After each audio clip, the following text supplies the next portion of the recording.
अध्यक्ष के नोटिस पर मीणा ने जवाब दे दिया है। किरोड़ीलाल मीणा ने खुद को अनुशासित सिपाही बताया है। जेपी नड्डा से भी मुलाकात का समय उन्होंने मांगा है। किरोड़ीलाल मीणा को नोटिस दिया गया था, कारण बताओ नोटिस उन्हें थमाया गया था और नोटिस का जवाब देने का आज आखिरी दिन है। किरोड़ीलाल मीणा ने ईमेल के जरिए अपना जवाब भेजा है और करीब 5 पन्नों का जवाब भेजा गया है। और ये कारण बताओ नोटिस की कॉपी आपको दिखा रहे थे कि किस तरीके से जिस बयान किरोड़ीलाल मीणा की तरफ से दिए गए थे, अपनी ही सरकार को कटघरे में उन्होंने खड़ा किया था। कहा था कि मेरी जासूसी करवाई जा रही है, फोन टैपिंग करवाया जा रहा है। विपक्ष इस पूरे मामले को लेकर हमलावर दिखाई दे रहा था और उसके बाद कारण बताओ नोटिस किरोड़ीलाल मीणा को दिया गया था और 3 दिन का समय उन्हें दिया गया था इस कारण बताओ नोटिस पर अपना जवाब पेश करने को। अब ईमेल के जरिए जो है अपना जवाब उन्होंने पेश किया है। अब किरोड़ीलाल मीणा ने अभी इस पूरे मामले पर क्या कहा है वो भी आपको सुनाते हैं।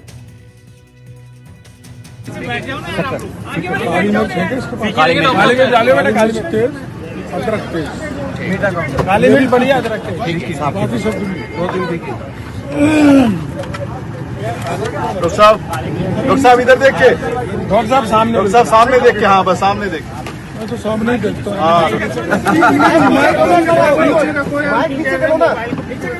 डॉक्टर साहब नोटिस का जवाब दिया है डॉक्टर साहब आपने। डॉक्टर साहब नोटिस का जवाब दिया है। हाँ नोटिस का जवाब दीजिए। क्या जवाब, क्या इशू है सर? वो मैं बता नहीं सकता, फिर अनुशासनहीनता हो जाएगी। फिर भी आपने लेकिन आप पे आरोप लगा है कि आपने अनुशासनहीनता की है, क्या ये सही है? अनुशासनहीनता की है तो देखो नेतृत्व तय करेगा। उनको लगा अनुशासनहीनता की है, नोटिस दे दिया, जवाब दे दिया, आगे भी वही तय करेगा। राष्ट्रीय अध्यक्ष से मिलने का समय मांगा है आप? ना मैंने नोटिस की कॉपी नड्डा जी को भी भेजी आपने? मैं वो तो प्रदेश अध्यक्ष ही भेजे थे, प्रदेश अध्यक्ष जी को मैंने कल जवाब दिया। डॉक्टर साहब क्यों आई सारी नौबत? ये कांग्रेस लगातार हंगामा करती रही सदन में, इसमें 7 घंटे तक खड़े रहकर उन्होंने हंगामा किया।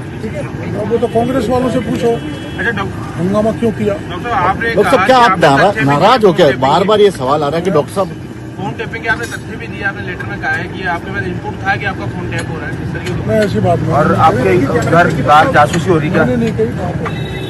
घर के बाहर जासूसी हो रही क्या? घर के बाहर जासूसी हो रही घर बाहर CID वाले? इतने जासूस है वो ना, आप जासूस ही क्या हो?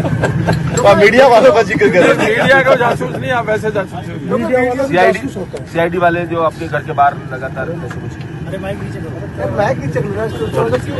डॉक्टर साहब क्या आपको लगता है कि आपने अनुशासनहीनता की है? ऐसा कुछ कह रहे हैं कि साहब वो अनुशासनहीनता की है, पार्टी की छवि खराब की, कुछ ऐसा है आपके? वो तो नोटिस में आपने सारा पढ़ लिया। मैंने प्रयास किया है मेरे नेतृत्व को संतुष्ट करने का। क्या जवाब दिया वो मैं बताऊंगा नहीं। कोई नाराजगी है अभी भी? मेरी नाराजगी होती तो मैं इतना हंसता क्या?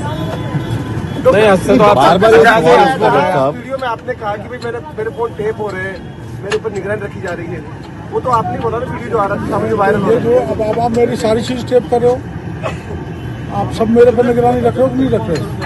और मेरी हर चीज टेप हो रही है। कहने का अर्थ यही था। डॉक्टर साहब आप समय समय पे मुद्दे उठाते रहे तो आगे जारी रहेगा ये इस नोटिस के बाद भी, या पार्टी फॉर्म पे ही अपनी बात रखेंगे? मैं पार्टी देखो पावर में है और सदा आपने देखा होगा पहला हमारे राज्य में पहला धरना हुआ था RS की परीक्षा पोस्टपोन जो यूनिवर्सिटी में धरना दिया था।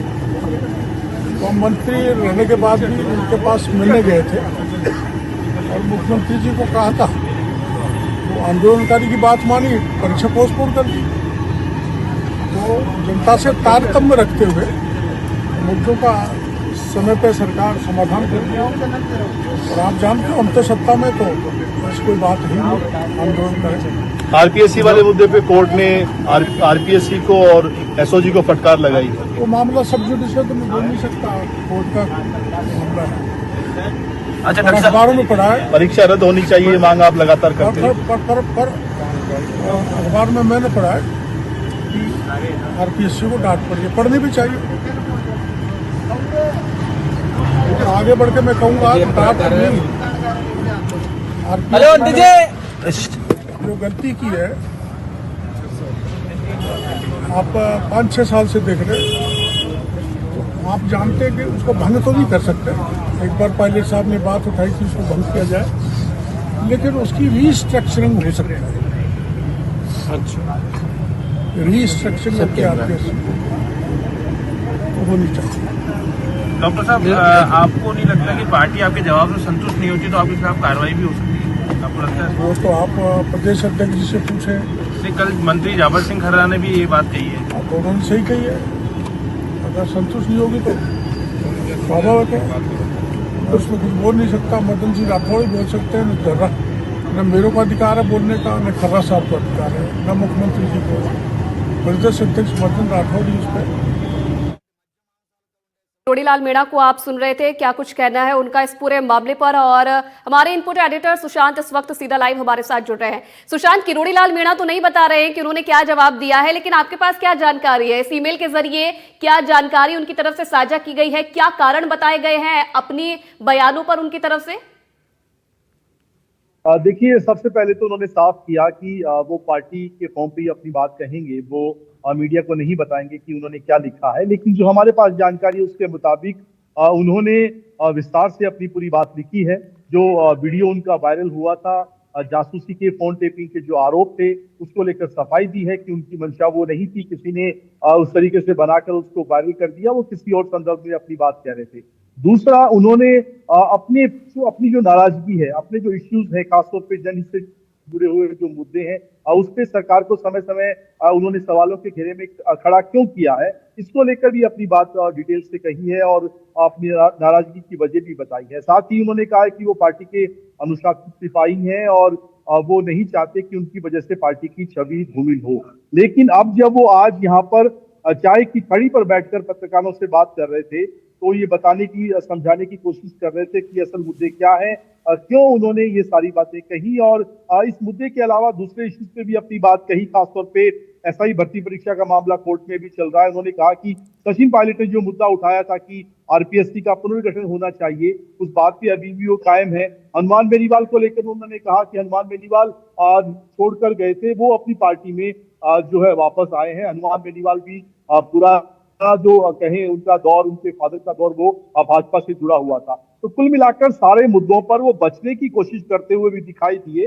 लेकिन चूंकि वो मीडिया फ्रेंडली रहे हैं शुरू से, और वो चाहते थे कि ऐसा भी नहीं लगे कि पत्रकारों के सवालों से वो बच रहे हैं, दूर भाग रहे हैं, और सदन के भीतर नहीं आने की वजह उन्होंने कहा कि उनकी तबीयत ठीक नहीं है। हालांकि इससे कांग्रेस को बड़ा मुद्दा मिला, और उन्होंने कहा कि केवल उनके इश्यूज पर सदन नहीं चले, सदन में गतिरोध हो, ये मंशा उनकी बिल्कुल नहीं थी। कांग्रेस को ऐसा नहीं करना चाहिए। तो ओवरऑल लग रहा है कि जो उनकी टोन जो आज थी, जो उनके तेवर हम हमेशा दिखाई देते थे मीडिया के सामने, वो थोड़े नरम पड़े हैं, और वो अपना जवाब देने के बाद उम्मीद कर रहे हैं कि मामला एक बार फौरी तौर पर खत्म हो, उसके बाद फिर रोड़ीलाल मीणा अपनी आगे की नई स्ट्रेटेजी बनाए। जी चलिए, कि रोड़ीलाल मीणा के तेवर तो नरम नजर आ रहे हैं सुशांत, लेकिन पार्टी के तेवर नरम नजर आते हैं इस पूरे मामले पर, यह भी देखने वाली बात होगी। बहुत धन्यवाद आपका तमाम जानकारी देने के लिए।